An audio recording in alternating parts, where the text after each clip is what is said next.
ابھی انڈیا کی عدالت نے قانون پاس کیا ہے کہ شادی شدہ عورت بھی زنا کر سکتی ہے. یہ باولے ہونے کی دلیل ہے. ہدایت نہیں ہے نا تو باولے ہو گئے, پاگل ہو گئے. دلیل یہ دی ہے کہ عورت جو ہے وہ مرد کی ملکیت نہیں ہے, چونکہ وہ مرد کی پراپرٹی نہیں ہے تو مرد اس پہ پابندی. تو یہ فل باولے ہونے کی دلیل ہے یا نہیں؟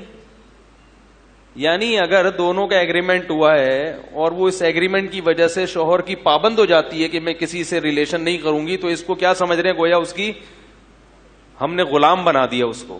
اس کا غلامی سے کیا تعلق ہے؟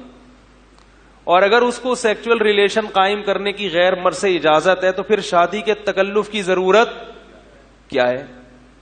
خدا کی قسم یہ دنیا کی ذہین قومیں باولی ہو گئی ہیں, پاگل ہو گئی ہیں, کیونکہ ان کے پاس گاڈ کی طرف سے کوئی نمائندہ ہے نہیں, اور جو ہے اس کو ماننے کے لیے تیار نہیں ہے.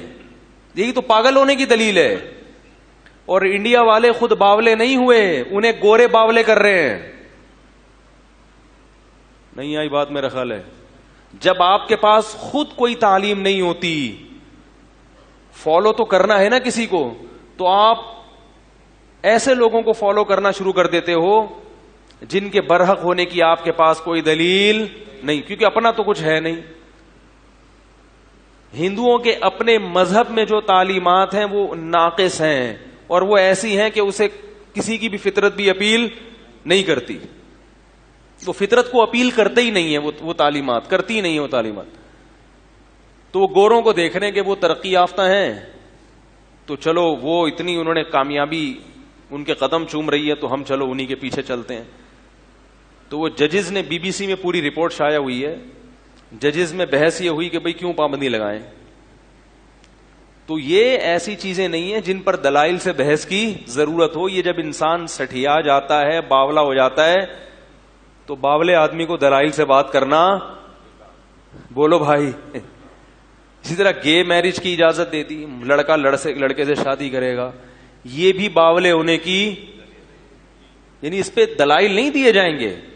لوط علیہ السلام کی جو قوم ہے نا وہ پیغمبروں کی تعلیمات سے ہٹی, تو اس میں بھی یہ باولا پن آ گیا تھا. وہ بھی گے میرج کو انہوں نے کیا کر دیا, الاؤ. تو لوط علیہ السلام نے کیا دلیل دی؟ وَتَذَرُونَ مَا خَلَقَ لَكُمْ رَبُّكُمْ, تمہارے رب نے تمہارے لیے عورت کو پیدا کیا ہے, مرد کے لیے مرد کو پیدا نہیں کیا. تمہیں کیا ہو گیا, تم کیا کر رہے ہو؟ خدا کی قسم شکر ادا کرو مسلمانوں, مسلمان. جب یہ قانون میں نے پڑھا نا BBC میں, یہ خبر شائع ہوئی ہندوستان میں, میں نے کہا اے اللہ تیرا بہت بڑا فضل ہے, تو نے ہمیں کیا بنایا, مسلمان. کیونکہ جب سیدھا راستہ نہیں ہوگا تو اسی طرح انسان کیا ہوتا ہے, پاگل ہوتا ہے. تو ہندوؤں کے پاس یہ چیزیں نہیں ہیں, تبھی ان کے کیا ہے وہ نام بھی ان کے عجیب, داس ماس کر کے آتا ہے کچھ, خیر وہ کوئی ہندو ہیں, ان کے نام میں بھی بڑا خوبصورت سا نام تھا, وہ ذہن میں آ نہیں رہا. تو بہر جو بھی ہے منتری, ان کے پردھان منتری ٹائپ کی جو بھی چیزیں وہاں پر ہوتی ہیں, جو بھی بڑے بڑے عہدوں پر ہیں, ان کے پاس اللہ کی طرف سے نازل کردہ قانون نہیں ہے. لہذا وہ یہ قانون بنائیں گے کہ شادی شدہ عورت وہاں زنا کر سکتی ہے, اور کوئی مرد بھی زنا کر سکتا ہے. اور جب شادی شدہ عورت کر سکتی ہے تو شادی شدہ مرد بھی بہرحال ادھر ادھر انٹرٹینمنٹ کے لیے منہ کالا کر سکتا ہے. اور اس کے لیے عورت کی بھی ضرورت نہیں, اگر وسیم بھائی یا غفار بھائی مل جائیں تو بھی ٹھیک ہے, سب الاؤ. تو مجھے اس قانون پہ تعجب نہیں ہوا. میں ہندوؤں سے کہتا ہوں آ جاؤ اسلام کی طرف, ورنہ اس سے زیادہ برباد ہونے والے ہو مستقبل میں. یہ ابھی کچھ بھی نہیں ہے. تو جانوروں سے بدفعلیاں ہوں گی, اس کے بھی قانون بنیں گے کچھ دنوں کے بعد. کوئی گدھے سے بولتا بھی اچھا نہیں لگ رہا, لیکن ہوگا یہ سب کچھ. کتے گھوڑوں گدھوں سے ہوگا یہ سارا, تمہارا سسٹم برباد ہو جائے گا سارا. تو اس لیے میں ہندوؤں سے بھی بولتا ہوں اسلام کے علاوہ دنیا میں کسی کے پاس سیدھا راستہ نہیں ہے. ویڈیو کے نیچے سبسکرائب کے بٹن پہ کلک کریں, بیل کے آئیکن پہ کلک کیجئے تاکہ ہر نئی ویڈیو کی نوٹیفیکیشن آپ کو مل جائے.